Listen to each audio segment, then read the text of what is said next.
hoje teremos dois relatos impressionantes.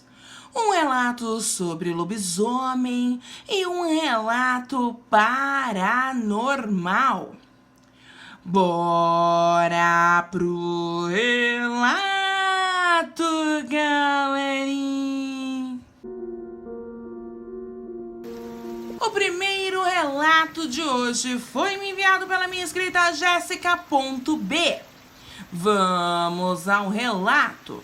Olá, JRP, boa noite.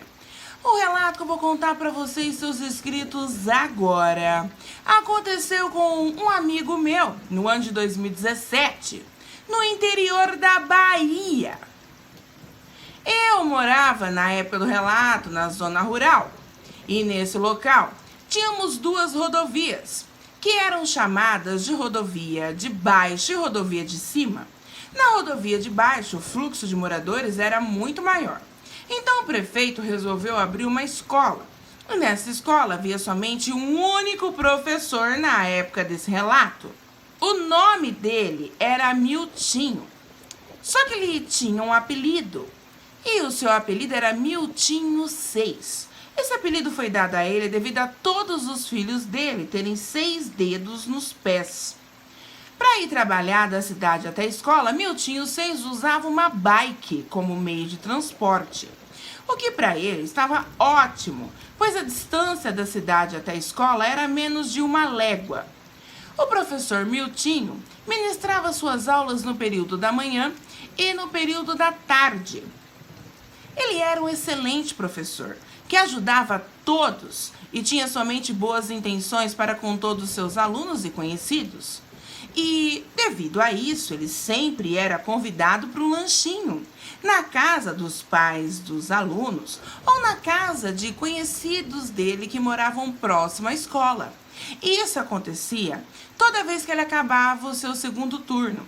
Sendo assim, todos os dias, lá pelas 5h30 da tarde, Miltinho 6 pegava uma boca livre na casa das pessoas que gentilmente o convidavam para o café da tarde. Era o jeito dos pais, dos alunos e até dos conhecidos do Miltinho demonstrarem gratidão pela bondade do professor para com todos.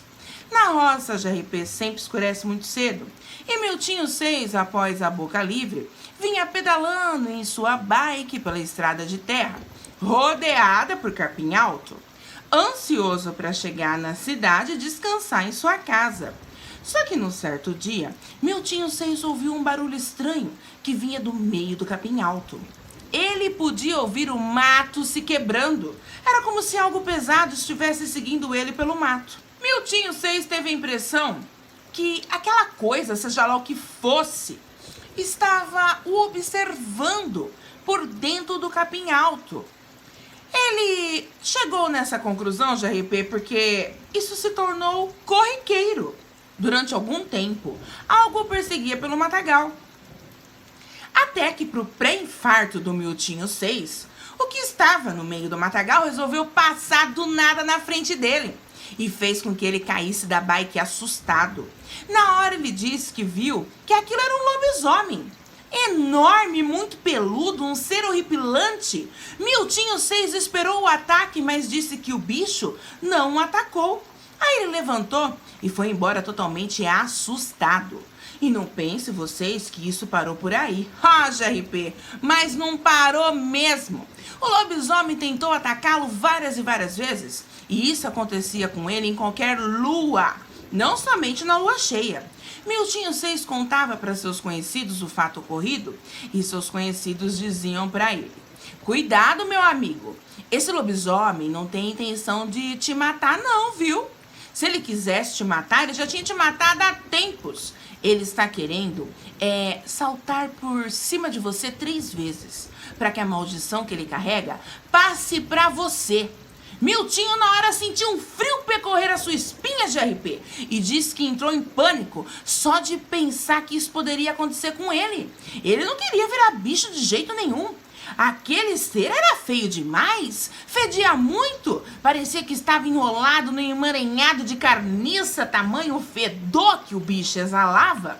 Miltinho Seis disse que pensou em sair do emprego, mas não pôde, pois precisava sustentar seus filhos.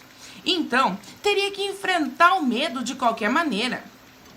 Passados uns dias, o tio de Miltinho Seis, que morava em São Paulo, mandou uma carta avisando que ia ir para a Bahia passar uns dias na casa de Miltinho. Então Miltinho respondeu à carta do tio e disse que seria um prazer enorme recebê-lo na sua casa e pediu um favor ao tio. Pediu para que o tio, por favor, comprasse para ele um punhal de prata e garantiu ao tio que assim que ele chegasse na casa dele, Miltinho Seis reembolsaria o dinheiro do punhal. E quando o tio finalmente chegou na casa de Miltinho Seis, foi só alegria. O tio dele, que se chamava Jorge, entregou o punhal ao Miltinho Seis, que ficou triste.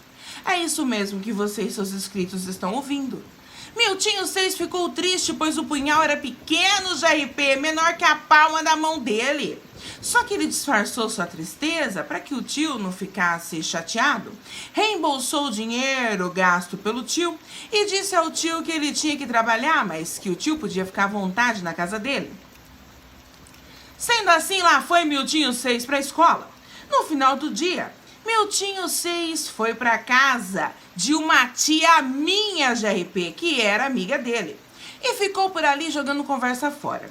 A minha tia e o meu tio resolveram fazer uma fogueira e o professor Miltinho Seis caminhou até o mato, pegou uma vara de marmeleiro, sentou-se na beira da fogueira, pegou uma faca e começou a tirar os pequenos galhos da vara.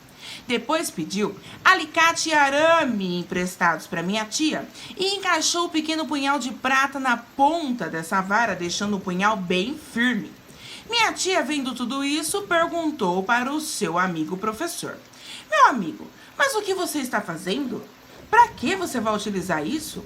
E o professor Miltinho Seis respondeu: não é nada não, minha amiga. É que como eu vou embora daqui a pouco e já está tarde, eu quero andar prevenido. Aí a minha tia disse pra ele: dorme aqui, homem. Vai dar 8 horas da noite, tá muito escuro. Eu achei que você nem ia mais voltar pra casa hoje. Achei que você ia nos dar o prazer da sua companhia.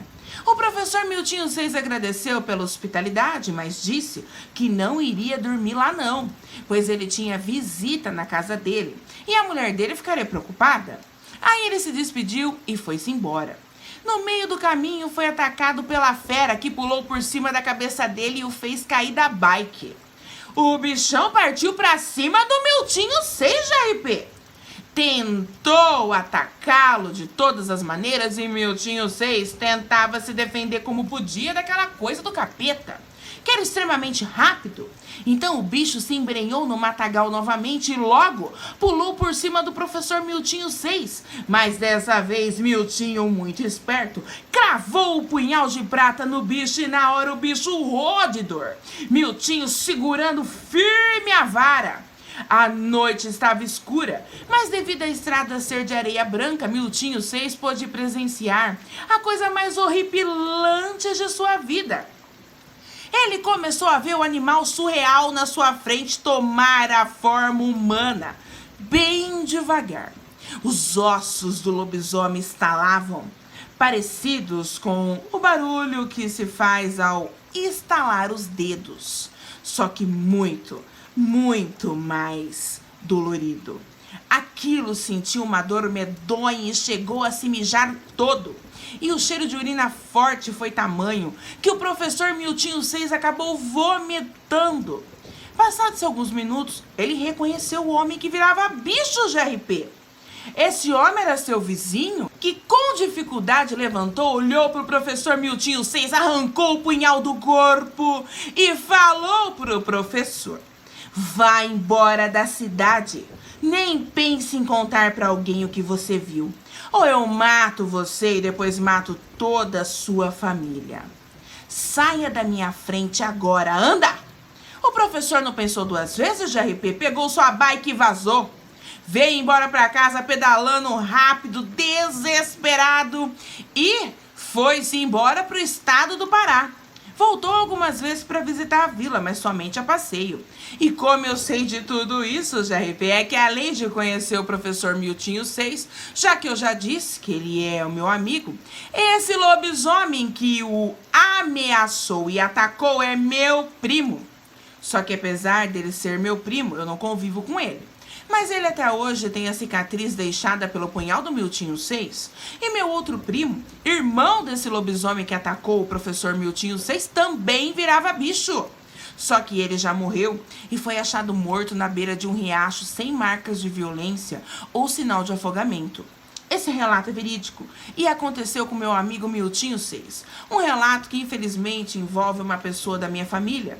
Agradeço a você pelo sigilo absoluto, afinal nunca se sabe quem pode estar por trás de um e-mail e eu não confio em ninguém, muito menos nos meus parentes. Também agradeço a você, JRP, por narrar o meu relato. A você, gratidão. Abraços a você e a todos os seus inscritos e inscritas. Fiquem com Deus. Jéssica.b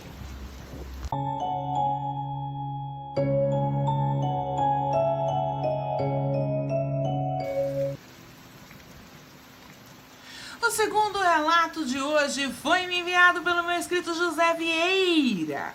Vamos ao relato. Olá, JRP, boa noite. O relato que eu vou contar para vocês, seus inscritos, agora, aconteceu com a minha irmã Jacira no ano de 1975, em São Paulo, capital. Na época do relato, Jacira era pequena e eu já era adolescente. Dormíamos no mesmo quarto. Jacira começou a acordar com os cabelos embaraçados. Ela dizia que a boneca dela é que fazia isso com ela. E passou a apanhar da minha mãe, pois segundo minha mãe, ela estava mentindo. Esse negócio de boneca demoníaca não existia.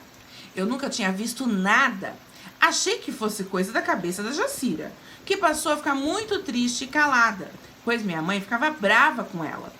Afinal, todo dia de manhã, quando a minha mãe levantava para arrumar os cabelos de Jacira para ir para a escola, era uma vida, JRP, porque o cabelo estava todo embaraçado. Até que numa certa noite eu acordei com um barulho. Percebi que Jacira estava falando com uma de suas bonecas. Essa boneca em questão era uma boneca antiga muito feia, que ela tinha ganhado de uma amiga da minha mãe. A boneca não respondia nada para Jacira, mas estava em pé, na cabeceira da cama da Jacira, embaraçando os cabelos da minha irmã. Minha irmã chorando baixinho, falando que o cabelo dela estava doendo. Quando eu vi aquilo, na hora eu gritei. E a boneca sentou-se no travesseiro e ficou inerte. Minha mãe entrou no quarto e eu falei tudo que eu vi para ela. Ela ficou sem saber o que fazer. Ela não queria acreditar, mas ao ver eu falando a mesma coisa que a minha irmã relatava, minha mãe ficou com o pé atrás. Meu pai já era falecido e minha mãe ligou para minha avó contando a situação. Minha avó orientou minha mãe a levar a boneca em uma benzedeira. Foi aí que a minha mãe ficou sentada na sala comigo, com a minha irmã e com a boneca até o dia amanhecer. Depois, ela pegou a boneca e fomos até a casa de uma benzedeira que ela conhecia. Olha, JRP, para chegar na casa dessa tal benzedeira deu o que fazer. Quase fomos atropelados, passamos por vários sustos, era como se a boneca não quisesse que a gente chegasse na casa da benzedeira. Com muito custo, conseguimos chegar. E assim que a mulher bateu o olho na boneca, ela começou a passar mal e disse para minha mãe que teríamos que queimar a boneca, pois um demônio estava dentro dela. E que essa boneca tinha sido consagrada ao mal para matar a todos nós. E que a amiga da minha mãe não era amiga dela coisa nenhuma. Fora amante do meu pai quando ele era vivo. E odiava saber que meu pai morrera e não tinha deixado nada para ela. Então ela queria que a minha mãe ficasse sem nada também. Aquilo foi um baque para minha mãe, que na hora pediu perdão à minha irmã por ter batido nela e não ter acreditado nas palavras da minha irmã. Agora vem a parte sombria, JRP.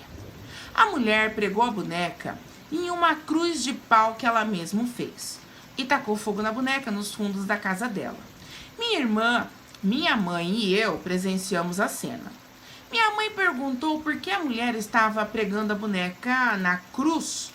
E a mulher disse para minha mãe, é para ela não sair correndo quando ela for consumida pelo fogo. Minha mãe padeceu na hora. Eu nem preciso dizer que quase infartei. E quando a mulher tacou fogo na boneca, a desgraçada da boneca levantou a cabeça e tentava se soltar dos pregos ao qual ela estava presa. E quando o fogo a consumiu por inteira, uma fumaça vermelha subiu para cima e um grito horrendo foi ouvido. Finalmente a benzedeira disse que o mal tinha sido eliminado e que ela, no lugar da minha mãe, iria embora para outra cidade. E ainda disse que a mulher que fizeram mal à minha família ia pagar caro pelo mal que ela tinha feito, pois o universo cobraria dela. Minha mãe agradeceu a benzedeira e decidiu vender a nossa casa e voltar para a casa da minha avó no interior de São Paulo. E não atendia mais a sua amiga cobra quando ela ia na porta da minha casa. E uma certa vez, antes de vendermos a casa, minha mãe encontrou com essa ex-amante do meu pai na rua. E ela questionou por que minha mãe tinha sumido. E minha mãe disse que estava muito ocupada e que não podia conversar. E já foi logo dando jeito de acabar com a conversa com a ex-amiga cobra dela. Quando vendemos a casa GRP, saímos sem deixar rastros, já que tanto a família do meu pai quanto a família da minha mãe eram de cidades interioranas do interior de São Paulo. Meus pais foram morar na capital de São Paulo assim que se casaram, para tentar uma melhoria de vida. Olha, GRP, antes tivessem ficado no interior de São Paulo mesmo, você não acha? Meu pai cometeu um erro grave, traiu minha mãe e ainda colocou nossa vida em perigo, pois se envolveu com a suposta melhor amiga da minha mãe, que na verdade era uma grande ordinária. Não ficou satisfeita somente em ser a amante do meu pai, ela queria nos fazer mal. Eu gosto muito daquele ditado que diz: quanto mais eu conheço os seres humanos, mais eu gosto dos cachorros. Pelo menos os cachorros são fiéis, ao contrário de muitos seres humanos por aí. Claro que meu pai foi um pilantra ao trair minha mãe com essa mulher. A culpa foi toda dele, pois ele cedeu às vontades carnais. Disso, GRP, eu não isento meu pai de maneira nenhuma. Ele é culpado, sim. Só que tem um porém. O que me dá raiva dessa mulher é que ela teve a capacidade de fazer esse ato horrendo com a gente. Ela queria nos ver mortos. Pra mim isso é demais, GRP. Espero que Deus a tenha feito pagar pelas suas maldades. Graças a Deus nunca mais a vimos.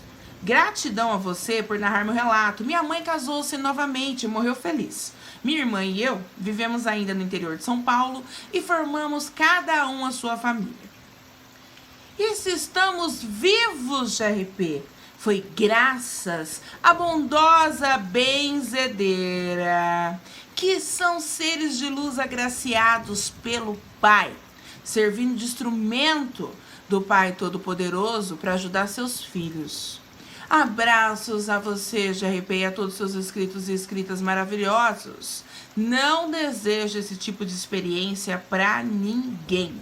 Quando escuto relatos assim parecidos com o meu e vejo por aí em vários canais pessoas dizendo que isso é história para boi dormir, é porque não passaram pelo que eu e minha família passamos. Gratidão mais uma vez a você pelo carinho para comigo e com a minha família na webcam. Fiquem com Deus. José Vieira. Bom, galera de treva, esses foram os nossos relatos de hoje. Sinistro, sinistrengue, sinistras. Agradeço aos meus inscritos Jéssica.b e José Vieira pelos relatos enviados. A vocês, meus amigos queridos, um treva beijos. Peço a vocês que compartilhem o link da loja virtual de Seus Mistérios da Escuridão. Se possível, faça uma visita à minha loja, compre os meus produtos, são produtos de excelente qualidade, com planos de pagamento acessíveis ao bolso de vocês. Agora vamos ao Restreva Salve de hoje, que primeiramente vai para minha sobrinha, que hoje está completando 14 anos de idade, Ana Laura Rebouças. Minha sobrinha amada e adorada, que Deus possa te abençoar infinitamente, que Ele possa sempre iluminar o seu caminho, que você continue a brilhar. Feliz aniversário! Titia te ama muito! Restreva salve também para os membros do canal. Isabel Valdir, RGU Renil, Ivete Fagundes, Carvalho News. Bora dar uma força no canal do meu amigo Carvalho News no YouTube, pessoal. Marcos Souza, Samara Diamonde e Rádio Carvalho News. Por falar em Rádio Carvalho News, todas as sextas-feiras às 20 horas e também aos domingos às 20 horas, estou na Rádio Carvalho News com o programa Cestas Assombradas com GRP. Conto com a presença de vocês, meus amores e amoras que eu amo. É só acessar o link www.radiocarvalhonews.com.br ou vocês têm a opção de baixar o aplicativo da rádio. É só ir até o Play Store do celular de vocês e digitar Carvalho News. Baixar o aplicativo, assim vocês terão um aplicativo no celular e dessa forma poderão não só me acompanhar nas Sextas Assombradas com GRP, como poderão acompanhar toda a programação da rádio, que eu garanto a vocês, vocês não vão se arrepender. Afinal, essa rádio não só ouço, como agora faço parte, recomendo com certeza.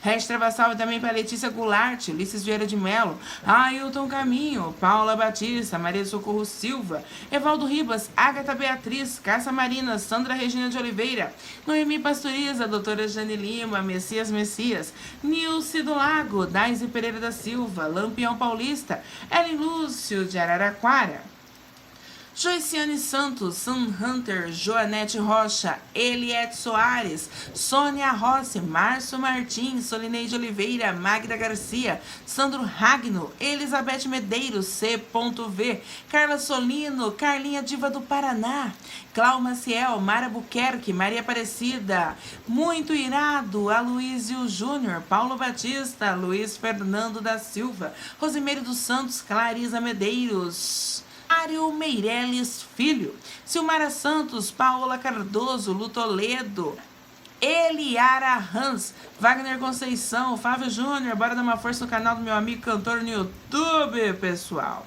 Letícia Negrão, Beto Pulga, Brenda Lilian Correia, Cláudia Motola e suas lindas filhas Lin Rafa, Rodrigo Souza, meu amigo Blade, Karina Estrelinha, Cristiane Neves, sua linda filha Yasmin Diva do Music Cake, Elisa André e seu filho lindo Alisson André, Tamires Rodrigues, seus filhos lindos, Marcelo Gabriel, Miguel Guilherme, Rose Rodrigues, seus filhos lindos, Rebeca Vitória Tauã, Fernando Alves Xavier, sua linda filha Gabi Xavier, Lucimari Silva da Bahia, Alex Cavaleiro do Leão e sua mãe linda, Dona Margarida, Jaqueline Majestic de Curitiba, Paraná, do céu Cândido e seu filho lindo, Gabriel, Felipe Daniel Carvalho, Letícia Carvalho, sua linda sobrinha Brenda, Cici das Estrelas, seus filhos lindos, Elvis, Rebeca e Felipe. Não esqueçam, meus amores e amoras, assim que o relato é postado, comentem o relato. Dessa maneira não tem perigo de vocês ficarem sem o Restreva Salve no próximo relato que será postado. Sem mais, gratidão, GRP. Um Restreva beijos caloroso a cada um de vocês e até a próxima história.